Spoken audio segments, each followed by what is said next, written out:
Isang mapagpalang araw po sa inyong lahat, mga kasama, sa bawat paglalakbay ng puso. May mga pag-ibig na sinusubok ng panahon at may mga pusong sinusubok ng pighati.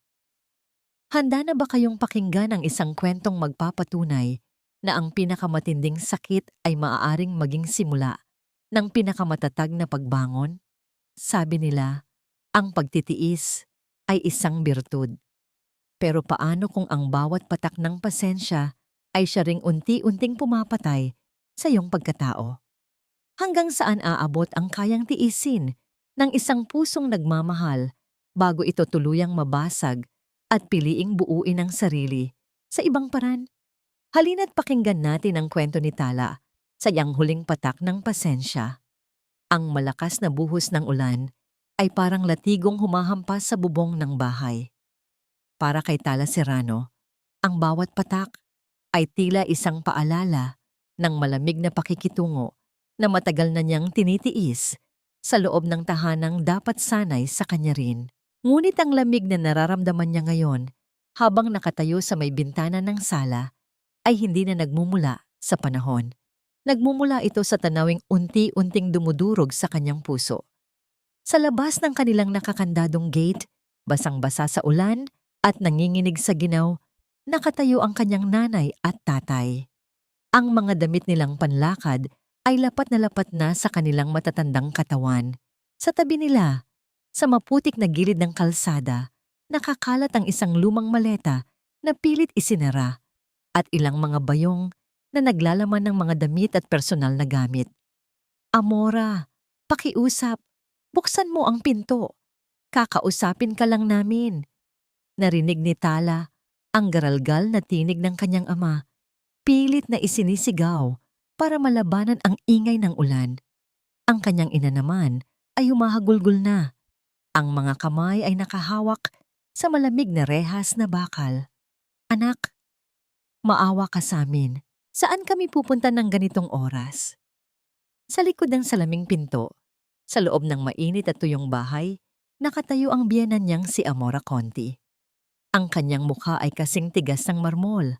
Walang mababakas na anumang emosyon maliban sa malamig na pagkasuklam. Hindi man lang nito tinangkang lumapit. Tinitingnan lang nito ang mga magulang ni Tala na parang mga basurang itinatapon sa labas. Mga pulubi, walang kahihiyan. Ang tinig ni Amora ay hindi malakas, ngunit sapat na para marinig ni Tala at sapat na para maging punyal na tumusok sa kanyang dibdib. Matapos kayong pakainin at patirahin dito, ganito pa ang isusukli ninyo? Maghanap kayo ng sarili niyong matitirhan. Naramdaman ni Tala na nanigas ang kanyang mga kalamnan. Ilang taon na niyang tiniis ang mga masasakit na salita, ang mga parinig, ang mga utos na tila ba siya ay isang alipin sa sarili niyang pamamahay. Ginawa niya ang lahat para mapanatili ang kapayapaan. Ngumiti siya kahit nasasaktan. Nagbingi-bingihan siya sa mga insulto. Inako niya ang mga kasalanang hindi niya ginawa. Lahat para sa asawa niyang si Dio, para sa pamilyang pinangarap niya. Pero iba ito. Ang makita ang sarili niyang mga magulang, ang mga taong nag-aruga at nagmahal sa kanya ng walang kapalit, na nilalapastangan sa ganitong paraan, ay isang bagay na hindi na niya kayang lunukin. Dahan-dahan, lumakad si Tala patungo sa pintuan. Bawat hakbang ay tila isang milya ang bigat. Habang papalapit siya, nakita niya ang refleksyon niya sa salamin. Isang babaeng may mga matang pagod na sa pag-iyak, isang mukha na puno ng mga guhit ng pagtitiis, at sa isang iglap, sa saliw ng isang malakas na kulog, may namatay sa loob niya. Ang babaeng laging umiintindi, ang asawang laging nagpaparaya, ang manugang na laging yumuyuko. Namatay silang lahat at may isinilang na bago. Nang makarating siya sa pintuan, hindi niya tiningnan ang kanyang biyenan. Ang mga mata niya ay nakatuon lamang sa kanyang mga magulang. Walang salitang lumabas sa kanyang bibig. Kalmado niyang binuksan ang pinto, lumabas sa gitna ng malakas na ulan at nilapitan ang kanyang nanay at tatay. Nay, tay. Ang tanging nasabi niya, ang kanyang boses ay basag. Hinawakan niya ang kanilang mga nanginginig na kamay. Inalalaya niya silang tumayo ng tuwid. Pagkatapos, marahan ngunit may diin, hinila niya sila palayo sa gate, patungo sa sasakyan na nakaparada sa tapat. Hindi siya lumingon. Tala, saan mo sila dadalhin? Bumalik ka dito! Sigaw ni Amora mula sa loob. Pero hindi na nakikinig si Tala. Binuksan niya ang pinto ng kotse para sa kanyang mga magulang at pagkatapos ay umikot siya para pumasok sa driver's seat. Doon lang niya hinarap ang bahay. Sa likod ng gate, nakita na niya ang kanyang asawang si Dio. Kararating lang mula sa trabaho, ang mukha ay puno ng pagkalito habang nakatingin sa eksena. Nagtagpo ang kanilang mga mata. Nakita ni Tala ang takot at pagkagulat sa mga mata ng asawa. Ngunit ang nakita ni Dio sa mga mata ni Tala ay isang bagay na hindi pa niya nakikita kailanman. Isang malamig at matalim na determinasyon. Isang katahimikang mas nakakabingi kaysa sa anumang sigaw. Bumaba si Dio mula sa kanyang sasakyan. Tumakbo papalapit kay Tala sa gitna ng ulan. Tala, anong nangyayari? Anong ginawa ni Mama? Hindi sumagot si Tala.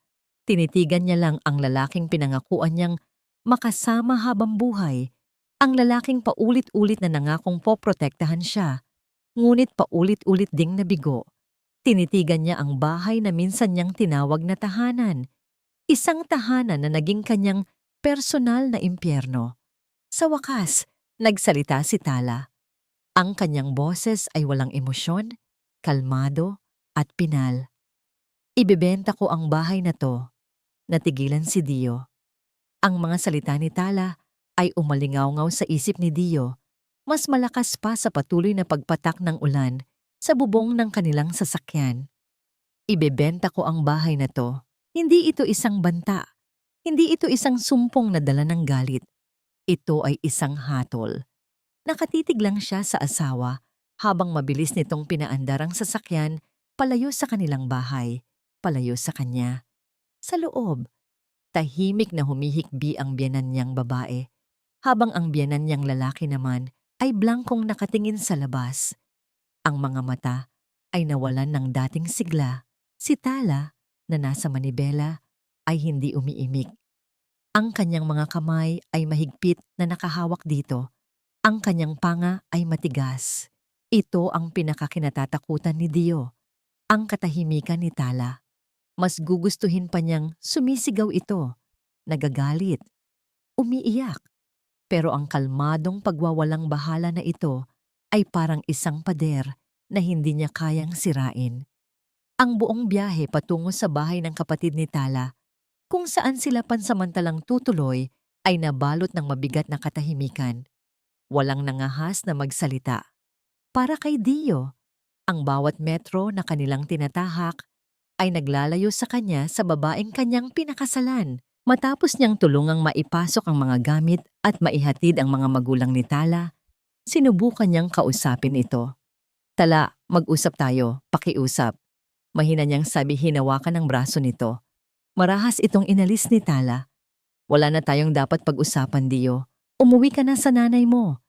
Hindi ito ang solusyon, Tala. Alam kong galit ka, pero isang mapait na tawa ang kumawala sa mga labi ni Tala. Galit? Dio, matagal nang patay ang galit ko. Ang natitira na lang ay pagod. Tinalikuran siya nito at pumasok sa loob ng bahay ng kapatid nito. Isinasara ang pinto ng walang lingon-likod. Bumalik si Dio sa kanilang bahay na parang isang basang sisiw, talunan at walang magawa. Ang ulan ay tumila na, ngunit ang bigat sa kanyang dibdib ay lalo pang tumindi.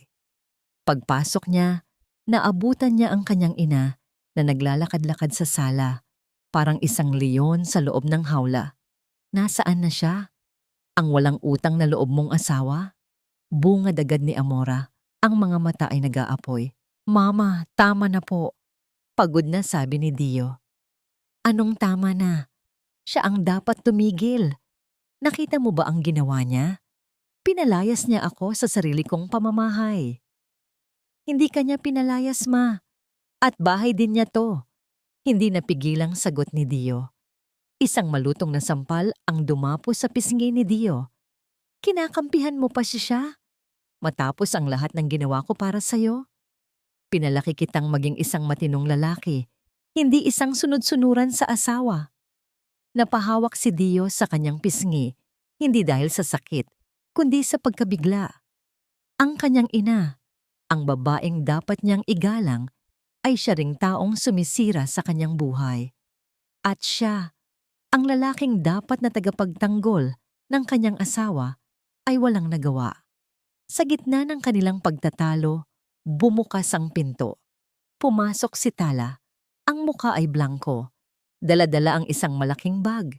Hindi nito pinansin si Amora. Naglakad ito nang diretso patungo sa kanilang kwarto. Sinundan siya ni Dio. Isinara ang pinto sa kanilang likuran. Tala, ano to? Saan ka pupunta? Tanong niya. Ang boses ay puno ng pangamba. Wala akong pupuntahan. Sagot ni Tala habang binubuksan ang aparador at inilalabas ang kanyang mga damit. Dito lang ako. Nakahinga ng maluwag si Dio. Akala ko. Pero hindi na dito sa kwartong to. Pagputol ni Tala, ang boses ay malamig. Hindi ko kayang matulog sa tabi ng isang lalaking hindi kayang ipagtanggol ang asawa niya. Bawat salita ay parang isang suntok sa sikmura ni Dio. Pinanood niya lang ang kanyang asawa na isa-isang inilagay ang mga damit sa bag. Nang mapuno ito, binitbit niya ito at naglakad patungo sa pinto. Tala, pakiusap. Pagmamakaawa ni Dio, hinarangan ng daan. Huminto si Tala at sa unang pagkakataon, tiningnan siya nito ng diretso sa mata. Walang luha, walang galit. Tanging isang nakakapangilabot na pagkadismaya. Gusto mo ng solusyon, Dio? Simple lang, sabi niya. Palayasin mo ang ina mo. Natigilan si Dio. Ito ang linyang kinatatakutan niya. Ang imposibleng pagpipilian. Ang hatol sa kanyang kahinaan. Hindi ko kaya yan, Tala. Ina ko siya. Isang maliit at malungkot na ngiti ang sumilay sa labi ni Tala. Alam ko, at asawa mo lang naman ako. Nilagpasan siya nito at lumabas ng kwarto. Narinig ni Dio ang pagbukas at pagsara ng pinto ng guest room sa dulo ng pasilyo. Naiwan siyang mag-isa, napapaligiran ng katahimikan ng kanilang dating masayang silid. Napasuntok siya sa pader, hindi dahil sa galit, kundi sa matinding pagkasuklam sa sarili. Maya-maya, lumabas siya ng kwarto, uhaw at gulong-gulo ang isip. Habang pababa siya ng hagdan, narinig niya ang boses ng kanyang ina mula sa sala. Mahina ito, tila may kausap sa telepono. Oo, kailangan kong makausap ka. Importante, sabi ni Amora sa kabilang linya. Tungkol ito sa anak ni Elena. Napatigil si Dio sa kanyang paglakad. Elena, iyon ang pangalan ng ina ni Tala. Bakit niya ito binabanggit at sino ang kausap niya? Dahan-dahan siyang umatras, nagtago sa dilim ng pasilyo sa itaas, sapat lang para marinig ang usapan nang hindi nakikita. Hindi niya pwedeng malaman. Kailangan nating mag-ingat. Pagpapatuloy ni Amora, ang boses ay puno ng pag-aalala na ngayon lang narinig ni Dio. Alam mong delikado ang sitwasyon. Oo, bukas. Sa dati nating tagpuan, siguraduhin mong walang makakaalam. Ibinaba ni Amora ang telepono. Ang tanging maririnig na lang ay ang mahina nitong pagbuntong hininga. Para kay Dio, ang katahimikang yon ay mas nakakabingi kaysa sa sigawan nila kanina. Anak ni Elena? Si Tala yon. Anong kinalaman ni Tala sa nakaraan ni Mama? Isang bagong uri ng kaba ang gumapang sa kanyang dibdib. Hindi na lang ito simpleng alitan ng magbiyenan. May mas malalim na dahilan. Isang lihim na pilit itinatago ng kanyang ina. Naisip niyang harapin ito. Tanungin kung ano ang ibig sabihin ng lahat. Ngunit ang imahe ng malamig na mga mata ni Tala ay bumalik sa kanyang isip. Ang pagod sa boses nito, ang pader na itinayo nito sa pagitan nilang dalawa. Paano niya aayusin ang gusot na ito kung pati ang simula nito ay hindi niya maintindihan? Nawalan na siya ng ganang uminom. Aakyat na sana siya pabalik sa kwarto nang may mapansin siya. Isang sinag ng ilaw mula sa siwang sa ilalim ng pinto ng guest room. At kasabay noon, narinig niya ang mahinang boses ni Tala. Hindi niya maintindihan ang lahat ng salita, ngunit sapat ang kanyang narinig para lalong bumigat ang kanyang puso. Opo, naiintindihan ko po, sabi ni Tala sa kausap nito sa telepono. May pag-aalinlangan sa kanyang boses. Sino po sila? Abogado? Ang testamento ni Papa Lino? Natigilan si Dio. Ang testamento ng kanyang ama? Bakit ngayon pa ito lumabas? Akala niya ay ayos na ang lahat ng yon matagal na. Sumandal siya sa pader, pilit na pinakikinggan ang usapan. Ano pong ibig ninyong sabihin na hindi ganoon kadali? Narinig niyang tanong ni Tala. Ang boses ay nagbabadya ng panibagong problema. May mga komplikadong kondisyon. Pakiusap, ipaliwanag ninyo sa akin. Nanatiling nakasara ang pinto. Narinig ni Dio ang mahinang pagpapaalam ni Tala bago tuluyang tumahimik ang kabilang linya. Ang ilaw sa ilalim ng pinto ay nanatiling bukas. Naiwan si Dio sa dilim ng pasilyo, nakulong sa pagitan ng dalawang sikreto. Sa isang banda, ang misteryosong tawag ng kanyang ina tungkol sa nakaraan. Sa kabilang banda, ang di inaasahang problema sa testamento ng kanyang ama na hahadlang sa plano ng kanyang asawa. Naramdaman niya ang unti-unting pagbigat ng hangin. Ito na nga ang simula ng digmaan. At siya, si Dionisio Del Mar ay nasa gitna, walang kalasag at hindi alam kung saan unang tatakbo. Walang tulog ang mga mata ni Tala. Ang guest room, na dati isang lugar ng kapayapaan, ay naging selda ng kanyang mga nag-aalalang isipan. Ang tawag mula sa abogado kagabi ay paulit-ulit na tumatakbo sa kanyang isip, kasabay ng imahe ng paghihirap ng kanyang mga magulang. Ang desisyon niyang ibenta ang bahay ay parang isang sigaw ng paglaya. Ngunit ngayon, nararamdaman niyang ang sigaw na yon ay maaaring mabaon lang sa mga komplikadong legal na papel. Kinabukasan, maaga siyang nagtungo sa opisina ni Attorney Romero, ang matagal ng abogado ng pamilya. Del Mar, ang opisina ay maliit ngunit kagalang-galang, napapalibutan ng mga makakapal na libro ng batas na tila mga bantay ng mga sikreto. Salamat sa pagdating, Mrs. Serrano, bati ni Attorney Romero, isang lalaking nasa mga 60 anyos na may mabait ngunit seryosong mga mata. Diretsuhin na kita. Ang pagbenta ng bahay ay hindi imposible, ngunit hindi rin ito simple. Inilatag ng abogado ang isang kopya ng Last Will and Testament ng yumaong si Lino Del Mar, ang ama ni Dio. Itinuro nito ang isang partikular na sugnay. Ayon sa habilin ni Don Lino, ang pagmamayari ng bahay at lupa ay nakapangalan sa inyong mag-asawa, kayo ni Dio. Ngunit may kondisyon. Nakasaad dito na ang ari-arian ay hindi maaaring ibenta o isanla hanggat ang kanyang asawang sigeng Amora Conti ay nabubuhay at naninirahan doon. Siya ay may lifetime right of usufruct.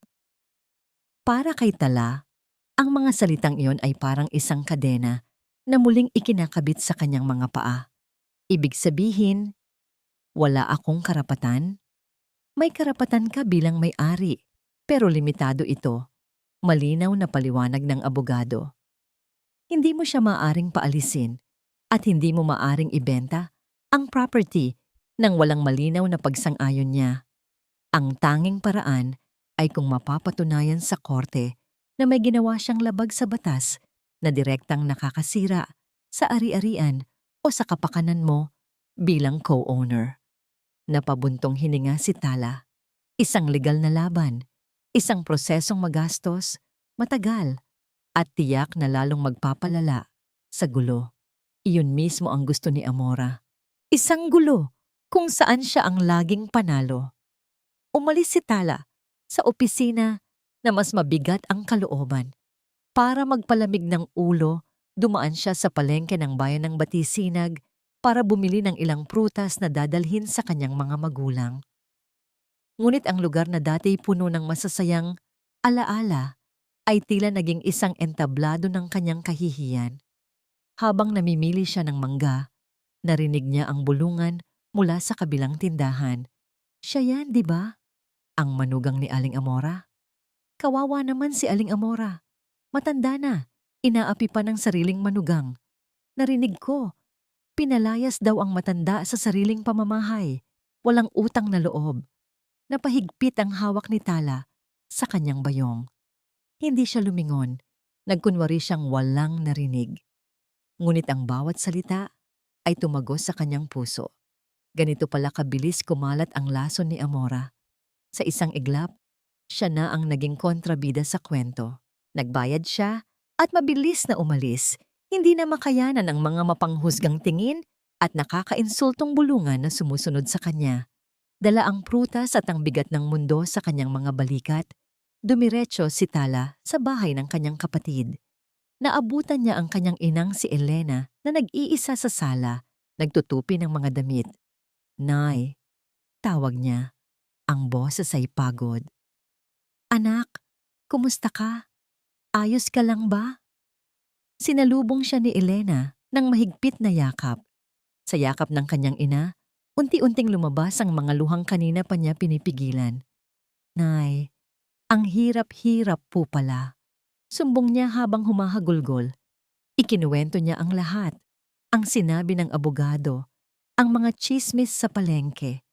Hinaplos ni Elena ang buhok ng anak. Ang kanyang mga mata ay puno ng awa at isang pamilyar na lungkot. Isang lungkot na tila matagal na niyang dinadala. Hindi na ako nagulat, anak. Mahinang sabi ni Elena. Ang galit ni Amora sa akin. Sa pamilya natin, ay mas malalim pa sa iniisip mo. Hindi lang ito tungkol sa bahay o sa pera. Ano po bang ibig ninyong sabihin? Nag-atubili si Elena. Tumingin ito sa malayo, na para bang may inaalalang isang malayong nakaraan. Nagsimula ang lahat ng ito noong high school pa lang kami. Magkaibigan kami noon, matalik na magkaibigan. Hanggang sa dumating si Ricardo.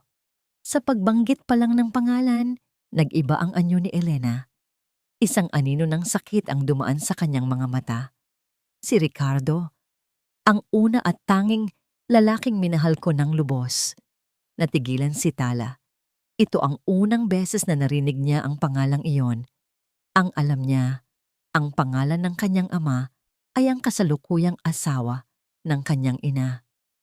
Akala ko po, mahabang kwento anak, pagputol ni Elena. Umiiwas sa mga mata ni Tala. Ang mga luha ay nagsimula na ring mamuo sa gilid ng kanyang mga mata. Ang kailangan mong malaman, pareho namin siyang minahal ni Amora. At hanggang ngayon, naniniwala siyang inagaw ko siya mula sa kanya. Biglang nagkaroon ng saysay ang lahat. Ang tindi ng galit. Ang walang katapusang parinig. Ito ay isang sugat na halos 30 taon nang hindi gumagaling. Niyakap ni Tala ang kanyang ina. Sinusubukang pagaanin ang loob nito. Ngunit sa isip niya ay may nabubuong isang nakakatakot na realisasyon. Ang laban na ito ay hindi laban niya. Isa lamang siyang kasangkapan sa isang matagal ng digmaan sa pagitan ng dalawang babae. Umiiyak, bumulong si Elena sa balikat ng anak, isang bulong na puno ng pait at pagsisisi. Sana hindi na lang siya bumalik sa buhay natin. Hindi mapakali si Amora Conti. Ang malaking bahay na ipinaglaban niyang manatiling buo ay tila naging isang malawak na kulungan. Ang katahimikan ay sumisigaw, pinapaalala sa kanya ang pag-alis ni Tala at ang nakakadismayang pananahimik ng sarili niyang anak. Para sa kanya, ang ginawa ni Tala ay hindi lang isang pagsuway. Ito ay isang deklarasyon ng giyera. Isang giyerang pamilyar sa kanya, isang giyerang akala niya ay matagal nang natapos. Sa kanyang kwarto, Binuksan niya ang isang maliit at luma ng baul na yari sa kahoy. Amoy ng nakaraan ang sumalubong sa kanya. Maingat niyang inilabas ang mga nilalaman nito, mga kupas na litrato, mga liham na nakatali ng laso, at isang tuyong bulaklak ng sampagita na nadudurog na sa paglipas ng panahon. Sa bawat bagay na kanyang nahahawakan, bumabalik ang mga alaala ng isang mundong matagal na niyang ibinaon. Isang litrato ang pumukaw sa kanyang pansin. Tatlong teenager na masayang nagtatawanan sa ilalim ng isang puno ng mangga. Siya si Amora na puno ng buhay at pangarap. Katabi niya ang mahiyain ngunit matamis na si Elena. At sa gitna nilang dalawa, ang gwapo at palangiting si Ricardo. Sila ang tatlong magkakampi, hindi mapaghiwalay. Sa panahong yon, ang mundo ay perpekto. Ang pagkakaibigan nila ni Elena ay parang sa magkapatid. At ang pagtingin niya kay Ricardo, iyon ay isang sikretong alam ng lahat. Isang pag-ibig na inaasahan niyang magiging panghabambuhay. Naalala niya ang mga hapon ng harana, ang mga lihim na sulatan, ang mga pangarap na sabay nilang binuo ni Ricardo.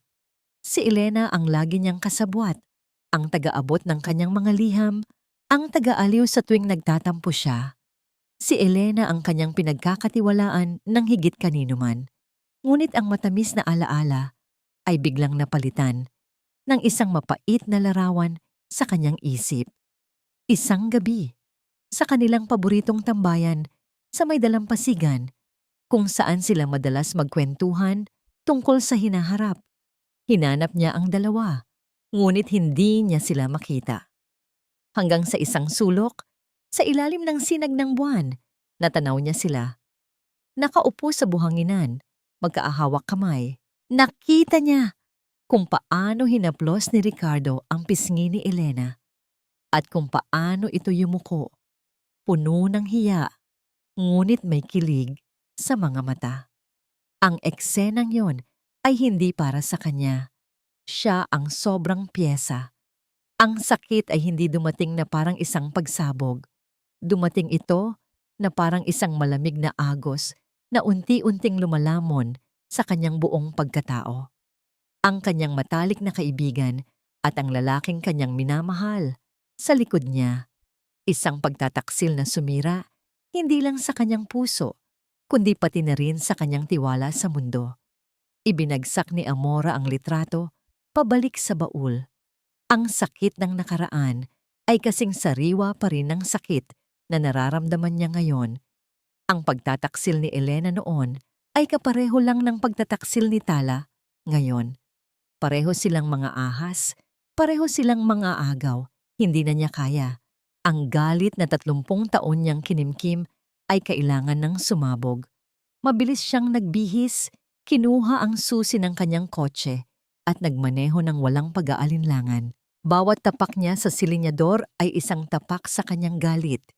Iisa lang ang kanyang destinasyon, ang bahay kung saan nagtatago si Elena. Kailangan niyang marinig mula mismo sa bibig nito ang pag-amin.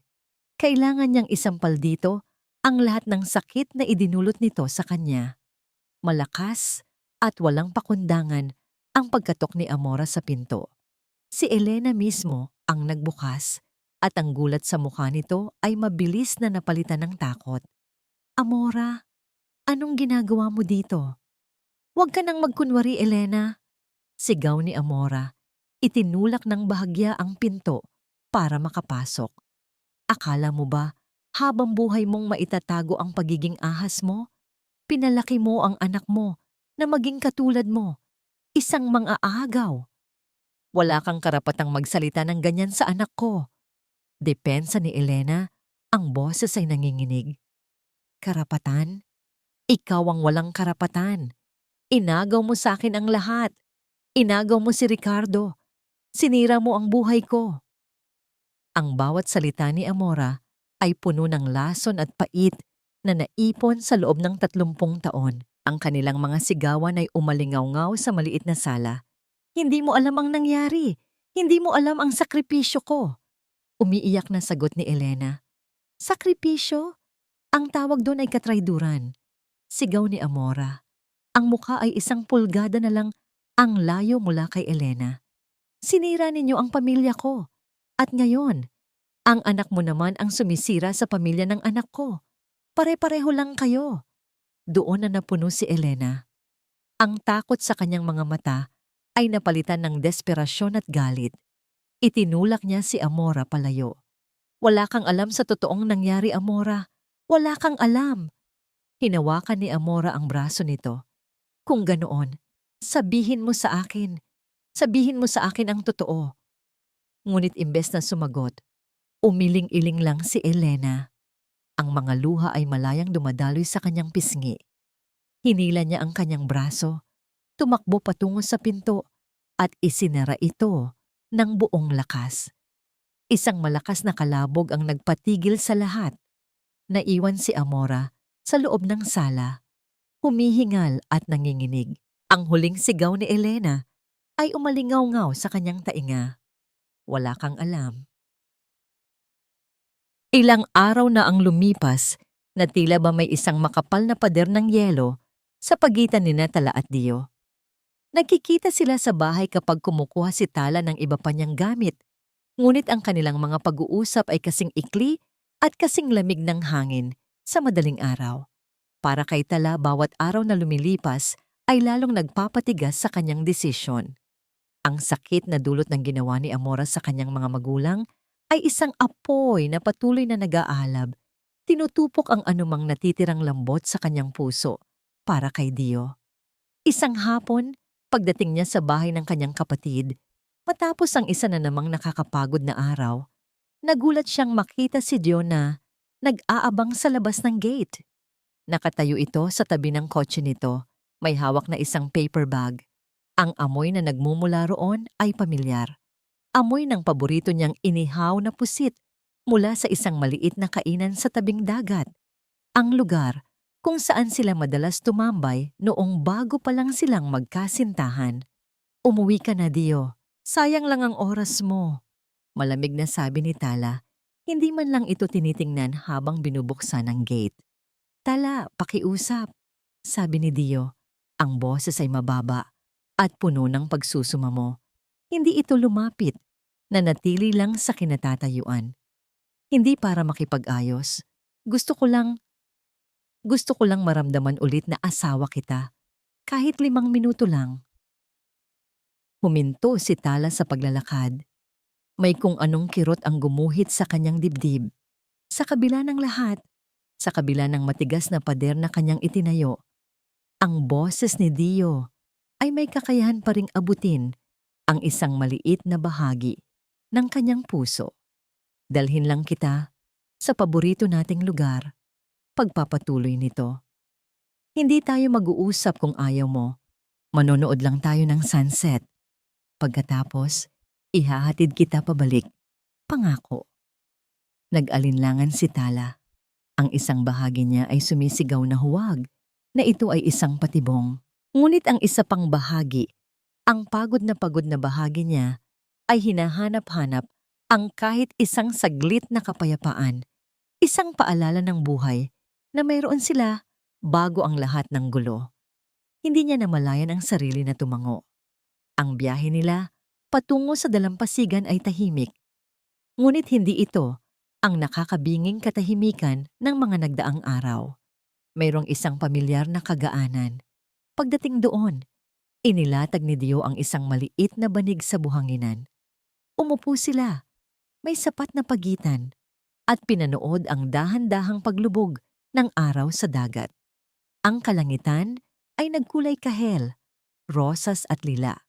Kumain sila ng pusit gamit ang kanilang mga kamay, tulad ng dati. Walang nagsasalita. Ang tanging maririnig lang ay ang mahinang hampas ng mga alon. Sa bawat subo, sa bawat dampi ng hangin sa kanyang mukha, naramdaman ni Tala na unti-unting lumalambot ang kanyang puso. Naalala niya ang unang beses na dinala siya ni Dio dito. Ang mga pangarap na sabay nilang binuo habang nakaupo sa mismong lugar na ito.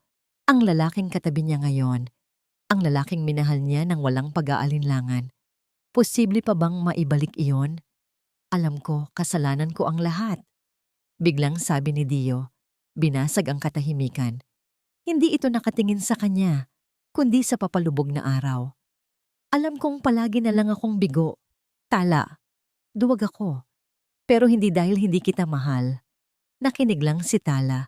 Ang puso niya'y bumibilis. Kakausapin ko si Mama, sabi nito. At sa pagkakataong ito, lumingon ito at tinitigan siya ng diretso sa mata. May bagong determinasyon sa mga mata nito. Isang bagay na matagal na niyang hindi nakikita. This time, hindi ako aatras. Paninindigan kita. Kahit ano pa ang mangyari. Kahit itakwil pa niya ako. Handa ako. Hinawakan nito ang kanyang kamay. Ang init ng palad nito ay pamilyar at nakakapanatag. Pakiusap, Tala. Bigyan mo ako ng isang huling pagkakataon para patunayan sa'yo. Isang huling pagkakataon para maging lalaking karapat-dapat sa'yo. Nakita ni Tala ang sinseridad sa mga mata nito. Nakita niya ang lalaking kanyang pinakasalan. Ang pagod at galit na kanyang nararamdaman ay tila pansamantalang naglaho, napalitan ng isang maliit at marupok na usbong ng pag-asa. Hindi siya sumagot. Ngunit sa halip na bawiin ang kanyang kamay, hinayaan niya lang itong manatili sa pagkakahawak ni Dio. At para kay Dio, sapat na yon. Mas magaan ang kanilang loob sa daan pabalik. Isang maliit na ngiti ang paminsan-minsay sumisilay sa labi ni Tala. Isang saglit na kapayapaan, isang pag-asa na marahil may paraan pa para ayusin ang lahat. Ngunit ang pag-asang iyon ay kasing bilis na naglaho tulad ng huling sinag ng araw. Pagdating nila sa tapat ng kanilang bahay para kunin ang kotse ni Tala, bumukas ang pinto. Sa ilalim ng liwanag ng ilaw sa beranda, nakatayo si Amora. Ang kanyang muka ay kalmado, ngunit ang kanyang mga mata ay may matalim na kislap ng tagumpay. Naghihintay siya. Lumabas sina Tala at Dio ng sasakyan. Walang anumang salita, iniabot ni Amora ang isang brown folder kay Dio. Ano to, Ma? Nagtatakang tanong ni Dio.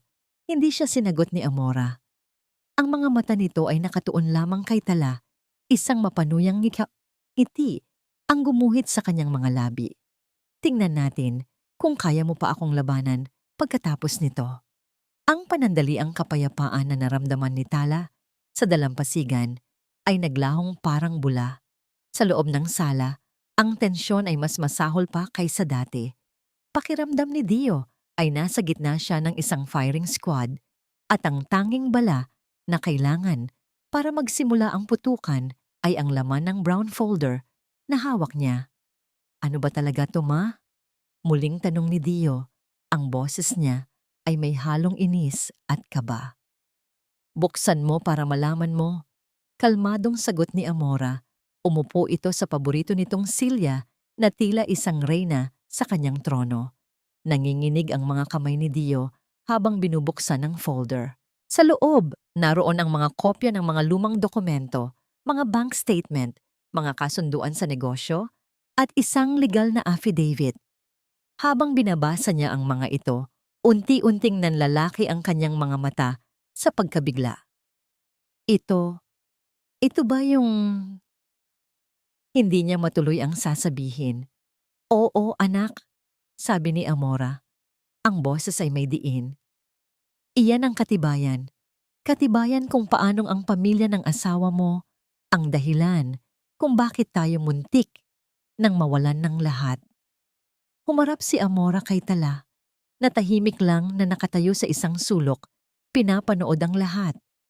20 taon na ang nakalipas.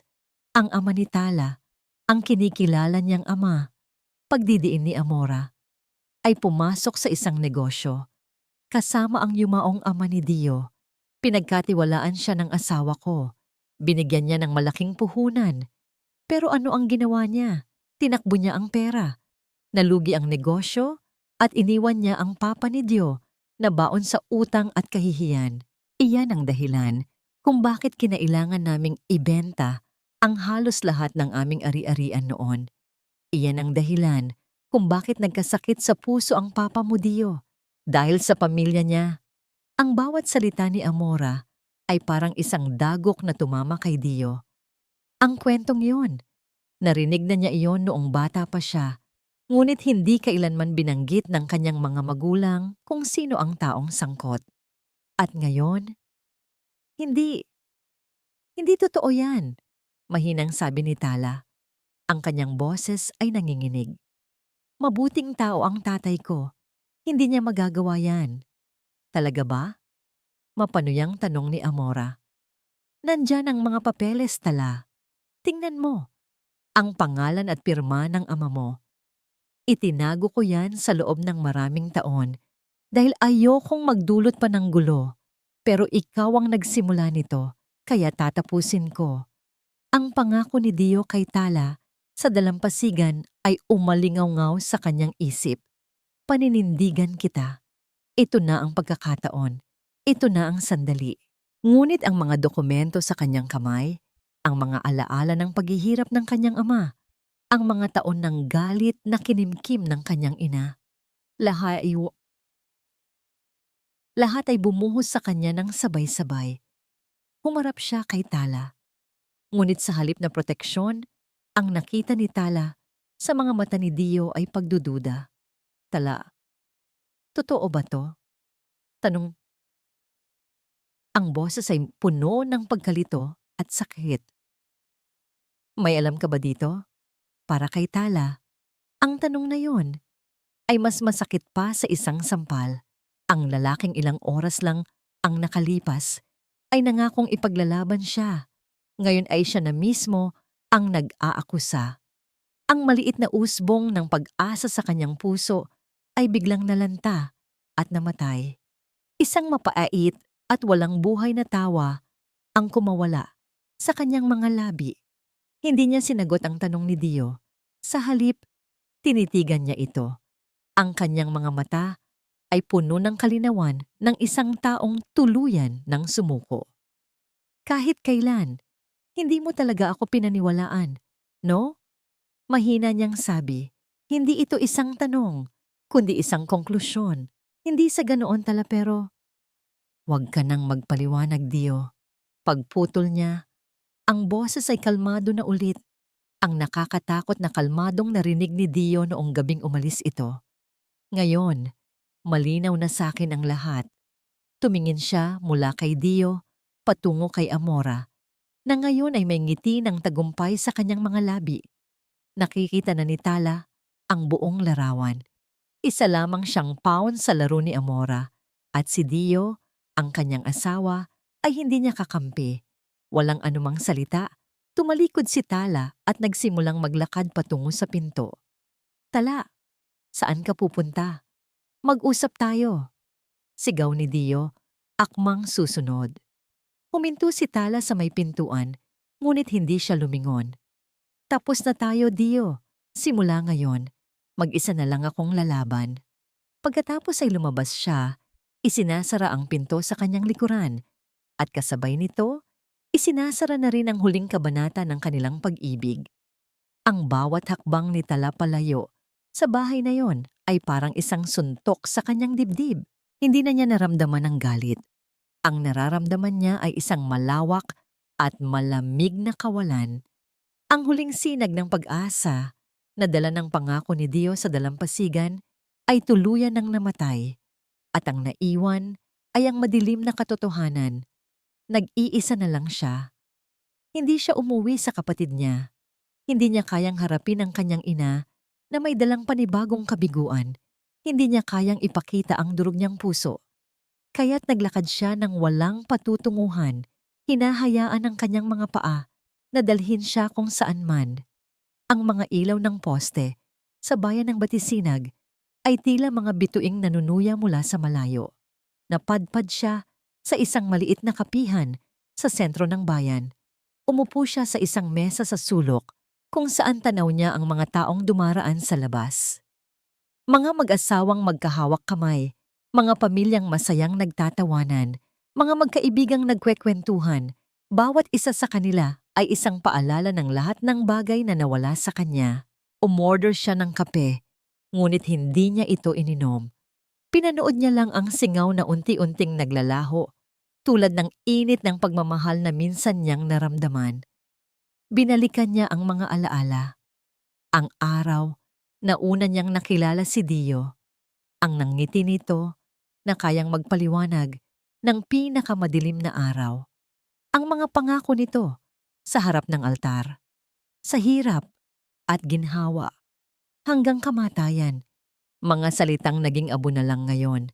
Napahawak siya sa kanyang dibdib. Ang sakit ay pisikal. Para siyang sinasakal, hindi makahinga. Ang mga luha na matagal niyang pinigilan ay nagsimula nang mamuo sa kanyang mga mata. Yumuko siya, itinatago ang kanyang mukha sa kanyang mga palad. At doon, sa sulok ng isang maingay na kapihan, tahimik siyang humagulgol. Naramdaman niya ang pag-vibrate ng kanyang telepono sa bulsa. Ang kanyang ina. Tumatawag ito, marahil ay nag-aalala na. Gusto niyang sagutin. Gusto niyang marinig ang boses nito. Gusto niyang sumbong na hindi na niya kaya.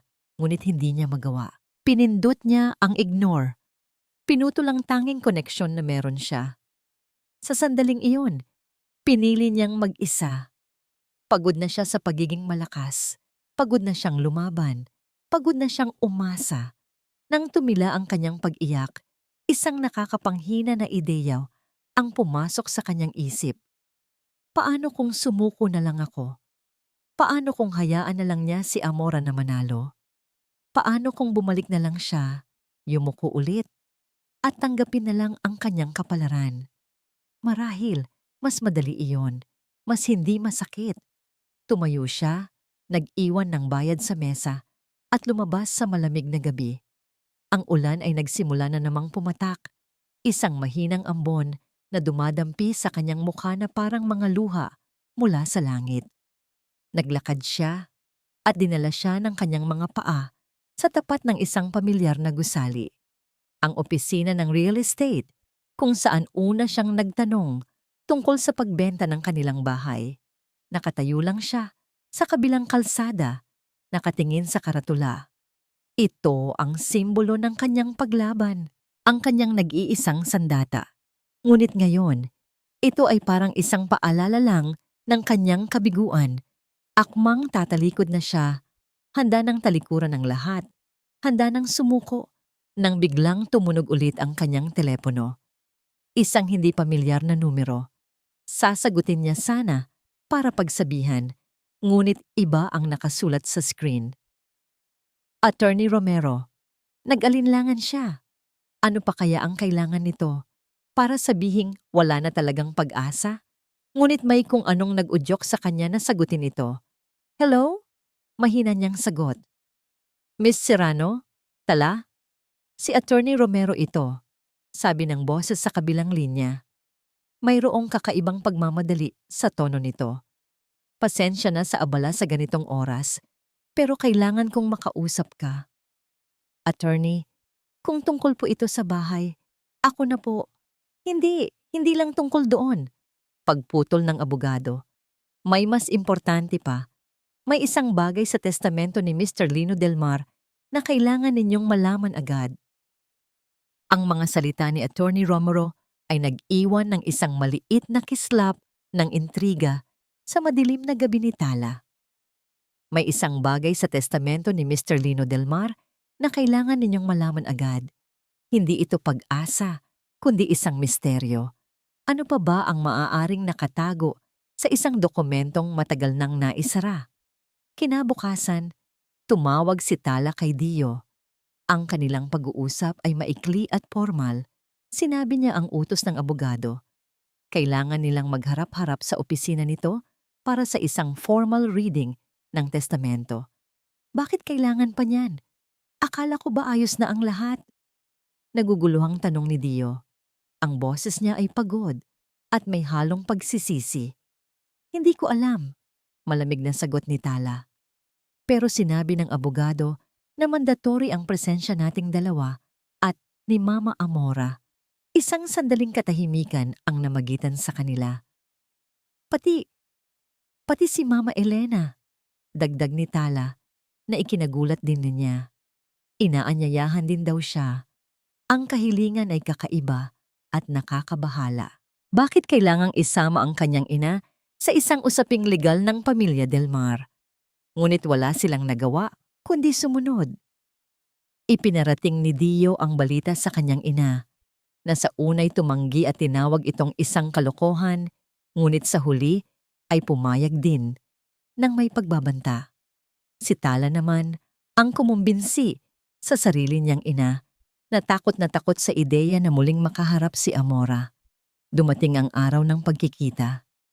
Ang waiting room sa opisina ni Attorney Romero ay tila isang pressure cooker na anumang oras ay maaaring sumabog. Ang hangin ay mabigat sa tensyon at hindi pinapansin ng mga sama ng looban. Si Amora ang unang dumating. Ang postura ay matigas at ang tingin ay matalim. Tila handa sa anumang laban. Sumunod si Dio. Ang mga mata ay namumugto at ang mga balikat ay mabigat. Umupo sa pinakamalayong upuan mula sa ina. Si Tala ay dumating kasama ang kanyang inang si Elena. Si Elena ay nakayuko. Ang mga kamay ay magkahawak ng mahigpit, nanginginig. Si Tala naman ay kalmado sa labas, ngunit sa loob, ang kanyang puso ay kumakabog na parang tambol. 4 na sulok. 4 na taong pinag-ugnay ng nakaraan at pinaghihiwalay ng kasalukuyan. Walang sino man ang nangahas na magsalita. Ang tanging maririnig lang ay ang malakas na pagtiktak ng orasan sa pader. Bawat tunog ay tila isang pagbilang patungo sa isang hindi maiiwasang pagsabog. Paminsan-minsan, sumusulyap si Amora kay Elena. Ang kanyang mga mata ay puno ng pagkasuklam. Si Elena naman ay pilit na umiiwas ng tingin, nakatuon lang sa kanyang mga paa. Si Dio ay nakatingin lang sa sahig, nawawala sa sariling mga iniisip. At si Tala, pinagmamasdan silang lahat. Sinusubukang intindihin kung paano sila napunta sa ganitong sitwasyon. Magandang umaga. Ang boses ni Attorney Romero ang bumasag sa katahimikan. Pumasok siya sa silid, dala-dala ang isang luma at makapal na dokumento na nakatali ng isang pulang ribbon. Salamat sa inyong pagdating. Alam kong nagtataka kayo kung bakit ko kayo ipinatawag lahat. Diretsuhin mo na kami, Romero. Walang pasensyang sabi ni Amora. Anong kalokohan na naman ito? Hindi pinansin ng abogado ang kanyang tono. Umupo ito sa kabisera ng mesa at maingat na inilatag ang testamento. Ang huling habilin ni Don Lino ay may mga partikular na tagubilin na kailangang matupad bago ang anumang pagbabago sa kanyang mga ari-arian. At isa sa mga tagubiling iyon ay ang pagbabasa ng isang liham na personal niyang isinulat. Kailangang marinig ito ninyong 4. Ang lahat ay natigilan. Isang liham mula sa yumaong si Lino Del Mar, ang lalaking kilala sa kanyang katahimikan at kabaitan. Akmang sisimulan na ng abogado ang pagbabasa nang biglang tumayo si Elena. Ang kanyang mukha ay namumutla, ang mga mata ay puno ng takot. Hindi na niya kaya ang mga mapanuring tingin ni Amora. Hindi na niya kayang manatili sa isang silid, kasama ang babaeng sumisira sa buhay ng kanyang anak. Sandali! Nanginginig na sabi ni Elena. Humarap siya kay Amora. Bago basahin yan, may dapat kang malaman, Amora. Ang lahat ng atensyon ay napunta sa kanya. Maging si Amora ay natigilan sa biglaang paglakas ng loob ni Elena. Ano na naman ito, Elena? Isa na namang kasinungalingan? Mapanuyang sabi ni Amora. Hindi ito kasinungalingan. Sigaw ni Elena. Ang mga luha ay nagsisimula nang bumagsak. 30 taon kong itinago ito. 30 taon akong nanahimik para protektahan ang anak ko. Pero tama na. Pagod na ako. Napatayo si Tala, nag-aalala sa kanyang ina. Nay, ano po ba to? Ngunit hindi siya pinansin ni Elena. Ang kanyang mga mata ay nakatuon lamang kay Amora, isang halo ng galit, sakit at desperasyon. Ang buong silid ay tila huminto sa pag-ikot. Para kay Dio, ang bawat segundo ay bumagal. Nakatayo ang kanyang biyenan, si Elena, nanginginig, ngunit may apoy sa mga mata. Isang apoy na ngayon lang niya nakita. Sa tapat nito, ang kanyang ina, si Amora, ay nakakunot ang noo, naghihintay, handang sumagot sa anumang akusasyon. Si Tala ay nasa tabi ng kanyang ina, puno ng pag-aalala. At siya, nasa gitna ng lahat, isang manonood sa isang drama na hindi niya maintindihan ang simula. Ano na namang drama ito, Elena? Bawi ni Amora. Ang boses ay puno ng pang-aalipusta. Aaminin mo na bang isa ka talagang magnanakaw? Na hindi lang asawa ng kaibigan ang ninakaw mo, kundi pati na rin ang pera ng pamilya namin. Ang akusasyon ay isang sampal na lalong nagpaalab sa damdamin ni Elena. Pera? Hanggang ngayon ba? Pera pa rin ang nasa isip mo? Sigaw nito pabalik. Ang buong buhay mo, Amora, umikot na lang sa galit mo sa akin sa pag-aakalang inagaw ko sa iyo si Ricardo.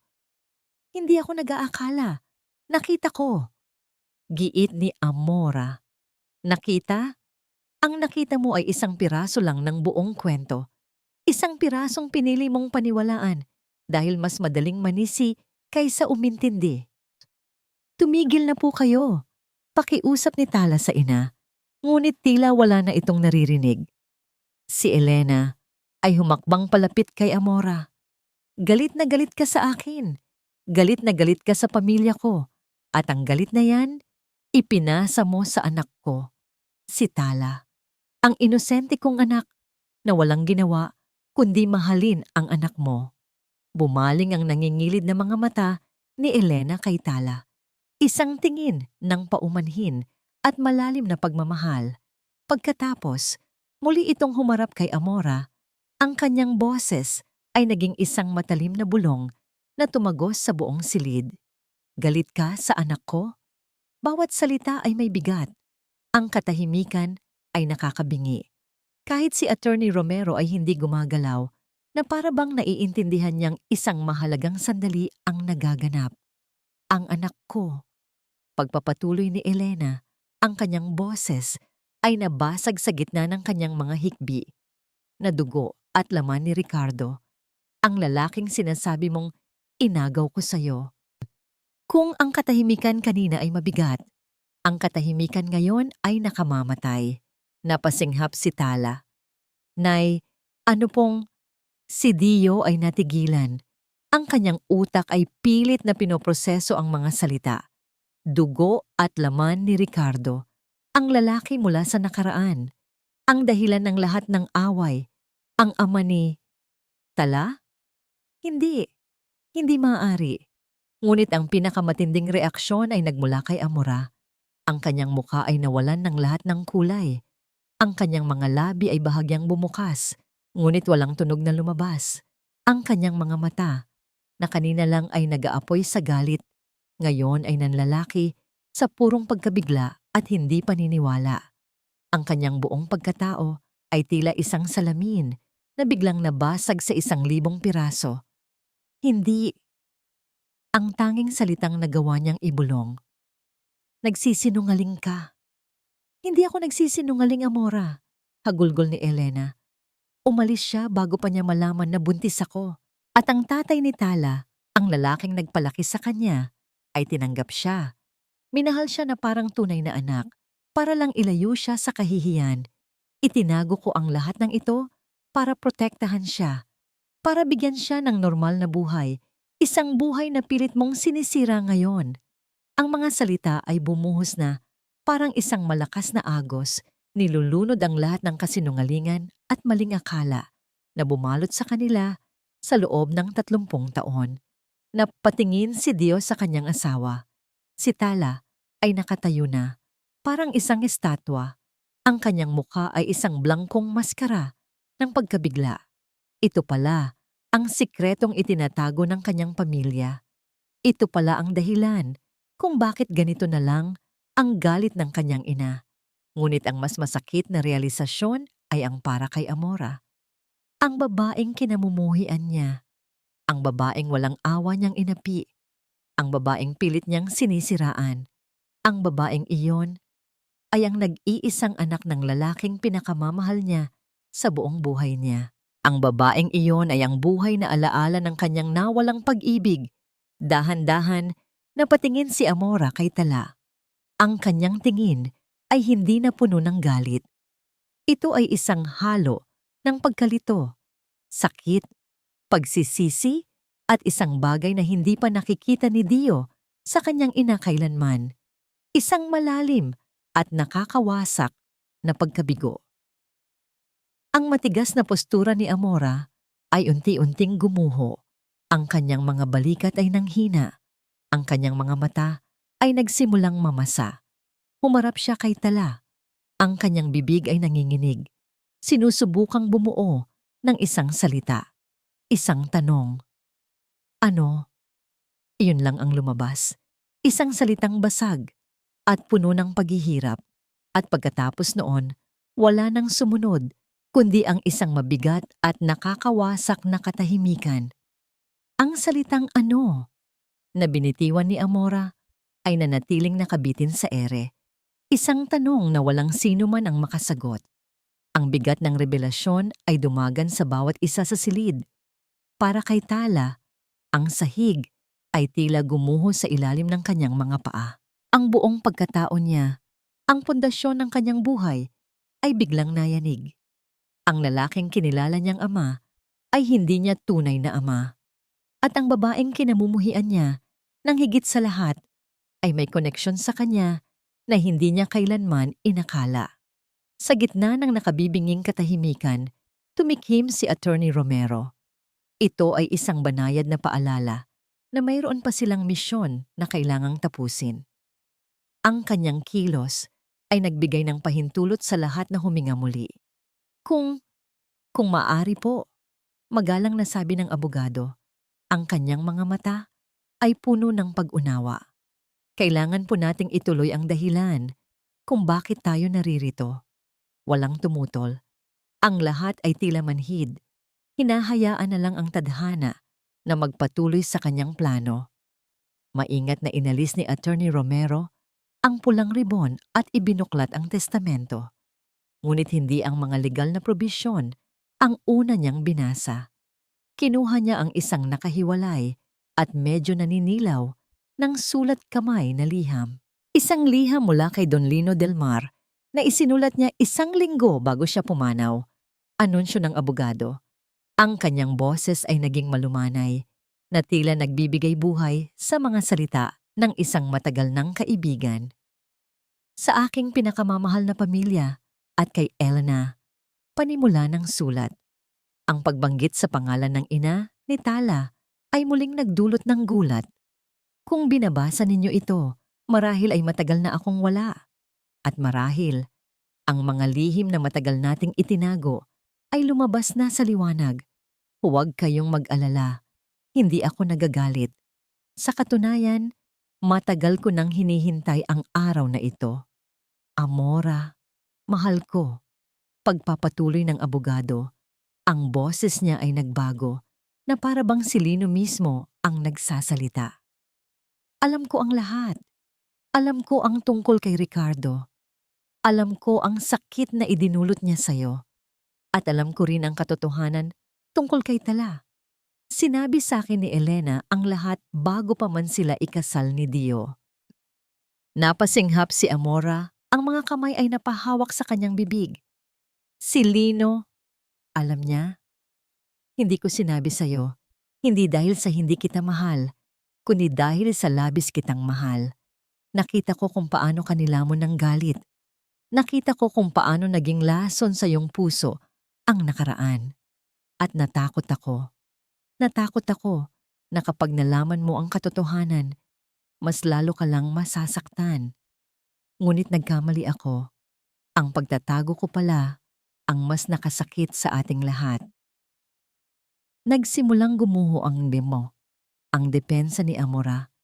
Ang matigas na pader na kanyang itinayo sa loob ng 30 taon ay unti-unting binabasag ng mga salita ng kanyang yumaong asawa. Ang mga luha ay malayang dumaloy sa kanyang mga pisngi Hindi na luha ng galit, kundi luha ng malalim na pagsisisi. Bumaling ang abogado kay Tala. Ang kanyang tingin ay naging mas malambing. At sayo, Tala, aking anak, pagbasa niya, at sa salitang anak, napahikbi si Tala. Naalala niya ang kabaitan ni Lino, ang mga pagkakataon na ipinagtatanggol siya nito kay Amora. Ang mga ngiti nito na nagpapagaan sa mabigat na kapaligiran ng bahay. Siya pala ang tanging taong nakakaalam ng lahat at minahal pa rin siya. Hindi man ako ang iyong tunay na ama sa dugo, ngunit sa puso ko, ikaw ay tunay kong anak. Mula sa unang araw na tumapak ka sa ating tahanan, nakita ko sa iyo ang liwanag at kabutihan na matagal nang nawala. Ikaw ang naging ilaw sa madilim na buhay ng anak kong si Dio. At ikaw, Tala, ang naging pag-asa ko. Hindi na napigilan ni Tala ang kanyang sarili. Napahagulgol siya, hindi na dahil sa pagkabigla, kundi dahil sa matinding pasasalamat at pagmamahal para sa lalaking itinuring siyang higit pa sa isang manugang. Kaya naman, Amora, Dio, Talagda Elena, pakiusap. Palayain ninyo ang inyong mga sarili sa nakaraan. Ang pagpapatawad ay hindi madali, ngunit ito lang ang tanging paraan para gumaling. Gamitin ninyo ang oras na natitira sa inyo para magmahalan. Nang matapos ang sulat, ang silid ay napuno ng tunog ng mga hikbi. Si Amora, na nakayuko sa mesa, ay umiiyak na parang isang batang nagsisisi. Si Elena ay tahimik na lumuluha, niyayakap ang anak niyang si Tala. At si Dio, nakatayo sa isang sulok, ay pinupunasan ang sariling mga luha habang tinitingnan ang tatlong babaeng nasaktan dahil sa kanyang kahinaan. Pagkatapos ng ilang sandali, kinuha muli ni Attorney Romero ang testamento. At ngayon, ang huling habilin ni Don Lino. Sabi niya, ayon sa dokumentong ito, ang buong pagpapasya sa bahay at lupa sa bayan ng Batisinag, kasama ang isang malaking bahagi ng kanyang personal na yaman, ay ipinagkakaloob niya ng buo kay Tala Serrano del Mar. Ang lahat ay natigilan, maging si Tala. Ngunit may isang hiling, pagtatapos ng abogado. Isang hiling na gamitin niya ito, hindi para sa sarili lamang, kundi para paghilumin hindi lang ang pamilya, kundi pati na rin ang komunidad. Ang mga araw na sumunod sa pagbasa ng testamento ay balot ng isang kakaibang katahimikan. Ang digmaan ay tapos na, ngunit ang mga sugat na naiwan nito ay sariwa pa. Si Amora, sa kauna-unahang pagkakataon, sa loob ng 30 taon, ay hinarap ang isang kaaway na mas malakas kaysa sa kanyang galit, ang kanyang sariling konsensya. Hindi na siya lumalabas ng kanyang silid. Ang reyna na dati naghahari sa sala ay naging isang bilanggo sa sarili niyang kwarto. Si Dio ang nag-aasikaso sa kanya, nagdadala ng pagkain na madalas ay hindi naman niya ginagalaw. Sa mga araw na yon, nakita ni Dio ang isang Amora na hindi niya kailanman nakilala. Isang Amora na marupok, nalilito, at puno ng kahihiyan. Isang hapon, naglakas loob si Dio na kausapin ito ng masinsinan. Dinala niya ang isang tasa ng tsa at umupo sa gilid ng kama ng ina. Ma, mahina niyang panimula. Hindi sumagot si Amora. Nakatingin lang ito sa bintana. Hindi po ako galit. Pagpapatuloy ni Dio, nalulungkot po ako. Nalulungkot ako para sa inyo, para kay Papa, para kay Tala, para sa ating lahat. Sinayang natin ang napakaraming taon. Sa wakas, lumingon si Amora. Ang kanyang mga mata ay namumugto at walang buhay. Anak, patawarin mo ako. Hindi po sa akin kayo dapat humingi ng tawad. Malumanay na sagot ni Dio. At sa pagkakataong yon, naramdaman niya ang isang bigat na nabunot mula sa kanyang dibdib. Sa wakas, nagawa na niyang manindigan. Pero ma, hindi pa huli ang lahat. Ang pagpapatawad, sabi ni Papa, ay isang pagpili. Hinawakan niya ang kamay ng ina. At sa pagkakataong ito, kasama niyo ako, ano man ang piliin ninyo. Samantala, si Tala ay bumalik sa bahay, hindi bilang asawa ni Dio, hindi pa, kundi bilang tagapag-alaga ng isang tahanang biglang ipinagkatiwala sa kanya. Siya at si Dio ay nag-uusap, ngunit meron pa ring distansya. Ang sugat ng pagtataksil ay hindi pa tuluyang naghihilom. Isang gabi, habang nag-aayos si Tala ng mga lumang gamit sa sala, narinig niya ang isang mahinang katok sa pinto ng guest room kung saan siya pansamantalang natutulog. Nang buksan niya ito, nakita niya si Amora. Ito ang unang pagkakataon na nagkaharap sila nang silang dalawa lang mula noong malaman ang katotohanan. Si Amora ay nakayuko, hindi makatingin ng diretsyo. Ang dating matikas na tindig nito ay napalitan ng isang anyong puno ng pag-aalinlangan at hiya. Pwede ba? Pwede ba tayong mag-usap? Halos pabulong na tanong ni Amora. Pinapasok siya ni Tala. Umupo sila sa magkabilang dulo ng maliit na sofa. Ang katahimikan ay halos masakit sa tainga. Hindi ako naparito para humingi ng tawad. Panimula ni Amora, ang kanyang boses ay garalgal. Dahil alam kong wala akong karapatan, isang salita lang ang gusto kong itanong. Tumingin ito kay Tala at sa unang pagkakataon, nakita ni Tala sa mga mata nito ang isang emosyong mas malalim pa sa galit. Isang malungkot na pangungulila. Masaya ba siya? Noon? Natigilan si Tala. Ang tinutukoy ni Amora ay si Ricardo, ang kanyang tunay na ama. Umiling si Tala. Hindi ko po alam. Hindi ko po siya nakilala. Ikinuwento niya ang lahat ng alam niya mula sa kanyang ina, na si Ricardo ay isang mabuting tao, isang pangarap na hindi natupad, isang alaala na pareho nilang iningatan at ikinulong. Habang nagkwekwento si Tala, nakinig lang si Amora. At sa pakikinig na yon, merong isang bagay na nagbago. Hindi na sila magkaaway. Sila ay dalawang babae na nagbabahagi ng sakit ng pagkawala ng iisang lalaki. Ang kanilang pag-uusap ay hindi naghilom ng lahat ng sugat, ngunit nagbukas ito ng isang maliit na siwang para sa posibleng pag-unawa. Nang gabing iyon, bago sila maghiwalay, lumapit si Dio kay Tala. Nakita niya ang lahat. Narinig niya ang pag-uusap. Tala, sabi niya. Ang kanyang boses ay puno ng pag-asa. Hinawakan niya ang kamay nito at sa pagkakataong ito, hindi ito bumitaw. Alam kong mahirap. Alam kong marami akong dapat patunayan. Pero sana bigyan mo ako ng pagkakataong gawin yon. Tumingin si Tala sa mga mata ni Dio. Pagkatapos, tumingin siya sa direksyon ng kwarto ni Amora. Ang daan patungo sa paghilom ay mahaba at hindi sigurado. Ngunit sa unang pagkakataon, sa loob ng napakatagal na panahon, naramdaman niyang hindi na niya kailangang lakarin ito ng mag-isa. Hindi ko pa po kayo kayang patawarin, sabi ni Tala.